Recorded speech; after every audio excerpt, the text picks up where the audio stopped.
તાજેતરમાં રાજ્ય સરકાર દ્વારા જાહેર કરવામાં આવ્યું છે કે મેડિકલ ઇમરજન્સી એમ્બ્યુલન્સ માટે 108, પોલીસ માટે 100 નંબર, ફાયર બ્રિગેડ માટે 101 નંબર અને અભયમ હેલ્પલાઇન માટે 181 નંબર એમ અલગ અલગ નંબરો કાર્યરત હતા। તેના બદલે હવેથી કોઈ પણ પ્રકારની ઇમરજન્સી માટે લોકોએ માત્ર એક જ નંબર 112 યાદ રાખવાનો રહેશે। આ એક જ નંબર ડાયલ કરવાથી અલગ અલગ પ્રકારની ઇમરજન્સી માટે તંત્ર તરફથી રિસ્પોન્સ મળશે। આ માટે જે વાહનો અલગ ફાળવવામાં આવ્યા છે તેને જનરક્ષક તરીકે જાહેર કરવામાં આવ્યા છે। આ વાહનમાં એક ડ્રાઈવર ઉપરાંત અન્ય 2 પોલીસ કર્મીઓ હાજર રહેશે। આ સમગ્ર સિસ્ટમને ઇમરજન્સી રિસ્પોન્સ સપોર્ટ સિસ્ટમ એટલે કે ERSS ના નામથી ઓળખવામાં આવે છે। આ સિસ્ટમ અંતર્ગત જામનગર શહેર જિલ્લાને 18 જનરક્ષક વાહનો ફાળવવામાં આવ્યા છે। આ ઉપરાંત પોલીસ વિભાગની કાર્યક્ષમતા વધારવા માટે રાજ્ય સરકાર દ્વારા જામનગર પોલીસ વિભાગને અન્ય 16 બોલેરો જીપ ફાળવવામાં આવી છે।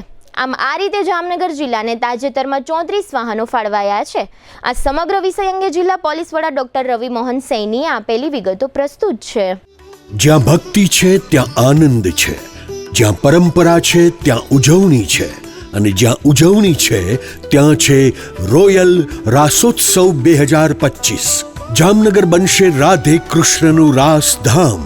જામનગરનું ગૌરવ રોયલ રિસોર્ટ લાવ્યું છે એક ભવ્ય અર્બન નવરાત્રિ મહોત્સવ 22 સપ્ટેમ્બરથી 1 ઓક્ટોબર સુધી, જ્યાં દરેક રાત્રિ બનશે અવિસ્મરણીય।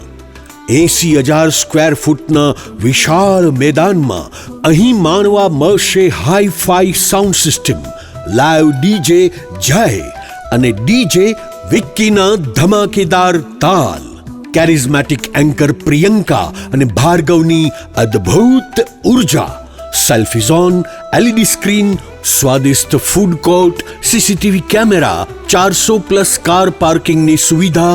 પાસ બુકિંગ માટે સ્ક્રીન પર આપેલા નંબર પર સંપર્ક કરો અથવા QR કોડ સ્કેન કરી ઓનલાઈન પાસ બુક કરો। Royal resort, Khijadiya bypass, Jamnagar. Urban Navratri event organized by royal resort, Jamnagar. ગઈ 31 ઓગસ્ટના દિવસે કેન્દ્રીય ગૃહમંત્રી શ્રી દ્વારા ગુજરાત રાજ્યને 500 જેટલા વાહનો 112 જનરક્ષક પ્રોજેક્ટ અંડર ફ્લેગ ઓફ કરવામાં આવેલા હતા, જેના ભાગરૂપે જામનગર જિલ્લાને 18 વાહનો 112 ડાયલ એન્ડ જનરક્ષક પ્રોજેક્ટમાં મળેલા છે અને એ સિવાય 16 બોલેરો જેટલી પણ જામનગર જિલ્લાને મળી છે। આ બધું વાહનોથી જામનગર જિલ્લાના રહેવાસીઓને સુરક્ષામાં, સલામતીમાં ઘણો ફાયદો પડશે।